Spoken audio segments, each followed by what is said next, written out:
ये एक ऐसा सवाल है जो अक्सर हम सबको परेशान करता है। कोई इंसान जो एक हेल्दी लाइफ जीता है, उसे कैंसर कैसे हो सकता है? ये एक ऐसी पहेली है जो साइंस और जिंदगी के बारे में हमारी समझ को एक तरह से चुनौती देती है। तो चलिए इसके पीछे के कारणों को समझने की कोशिश करते हैं।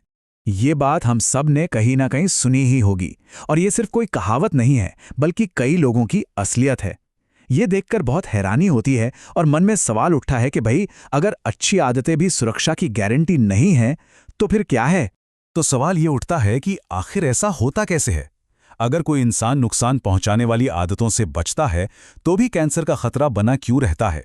इसका जवाब हमारे शरीर के अंदर चल रही एक बहुत ही अद्भुत और जटिल प्रक्रिया में छिपा है।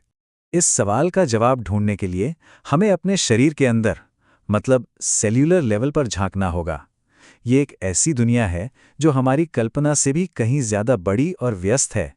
सोचिए, एक औसत वयस्क के शरीर में करीब 36 खरब कोशिकाएं होती हैं। ये संख्या इतनी बड़ी है कि अगर आकाशगंगा के हर तारे के लिए एक सेल भी गिना जाए ना, तो भी हमारे शरीर की कोशिकाएं ज्यादा निकलेंगी। वाकई अविश्वसनीय है। और बात यही खत्म नहीं होती। इससे भी ज्यादा हैरान करने वाली चीज तो ये है कि हर दिन लगभग 330 अरब पुरानी कोशिकाएं मर जाती हैं और उनकी जगह नई कोशिकाएं ले लेती हैं। ये हमारे शरीर के अंदर एक लगातार चलने वाला रेनोवेशन का काम है। इसका सीधा सा मतलब यह है कि हमारा शरीर एक तरह से एक ऐसी कंस्ट्रक्शन साइट है जो कभी बंद ही नहीं होती।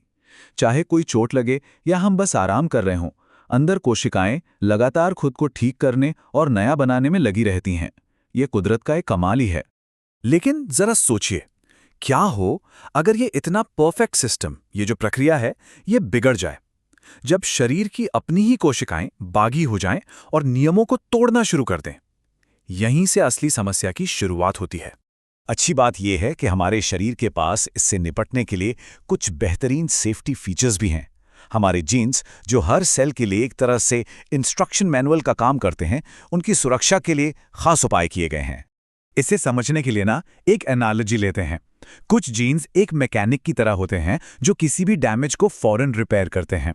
कुछ सिक्योरिटी गार्ड की तरह काम करते हैं जो सेल्स को बेकाबू होकर बढ़ने से रोकते हैं। और कुछ एक फिल्टर की तरह होते हैं जो पुरानी या खराब कोशिकाओं को खत्म होने का सिग्नल देते हैं। लेकिन सबसे बड़ा सवाल तो यही है, क्या होगा अगर ये मैकेनिक, ये सिक्योरिटी गार्ड या ये फिल्टर काम करना ही बंद कर दें? जब शरीर का अपना ही सेफ्टी सिस्टम फेल हो जाता है तो क्या होता है? और यहीं से कैंसर की कहानी शुरू होती है। जब किसी सेल के जीन डैमेज हो जाते हैं और शरीर के सिक्योरिटी गार्ड उसे रोक नहीं पाते, तो वो बेकाबू होकर बढ़ने लगती है। बस यही एक कैंसर कोशिका है। तो चलिए अब वापस उसी सवाल पर आते हैं जिससे हमने शुरुआत की थी। एक हेल्दी लाइफ जीने वाले इंसान की कोशिकाओं के जीन आखिर खराब क्यों हो सकते हैं? इसके पीछे मुख्य रूप से 3 वजह होती हैं। तो जीन को नुकसान पहुंचाने वाले ना 3 मेन ट्रिगर्स होते हैं। पहला, वो जीन्स जो हमें विरासत में मिलते हैं। दूसरा, उम्र बढ़ने की नेचुरल प्रक्रिया। और तीसरा, हमारी लाइफस्टाइल और हमारा माहौल।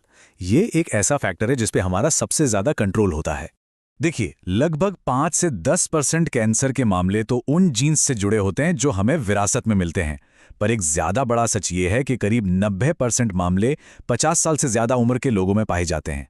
ऐसा इसलिए होता है क्योंकि जैसे जैसे वक्त बीतता है, हमारी कोशिकाओं में गलतियां जमा होने का खतरा भी बढ़ता जाता है। तो मतलब साफ है, हाँ, स्मोकिंग और शराब बहुत बड़े रिस्क फैक्टर हैं, पर वो पूरी कहानी नहीं है। वे एक बहुत बड़ी और कॉम्प्लेक्स पहेली के सिर्फ कुछ टुकड़े हैं। कैंसर का कारण सिर्फ लाइफस्टाइल की आदतें नहीं होती। तो अब जब हम कारणों को थोड़ा समझ चुके हैं, तो चलिए उस पर फोकस करते हैं जो हमारे हाथ में है। और यहाँ एक बहुत ही पावरफुल और उम्मीद भरा मैसेज है। रिस्क को कम करने के लिए बहुत कुछ किया जा सकता है। और ये जो आंकड़ा है ना, ये वाकई बहुत मायने रखता है। सोचिए, दुनिया भर में करीब 42% कैंसर के मामले रोके जा सकते हैं। इसका मतलब है कि हमारे स्वास्थ्य की बागडोर काफी हद तक हमारे ही हाथों में है। तो फिर किया क्या जा सकता है? देखिए, कुछ कदम हैं जो पूरी तरह से साइंस पर आधारित हैं।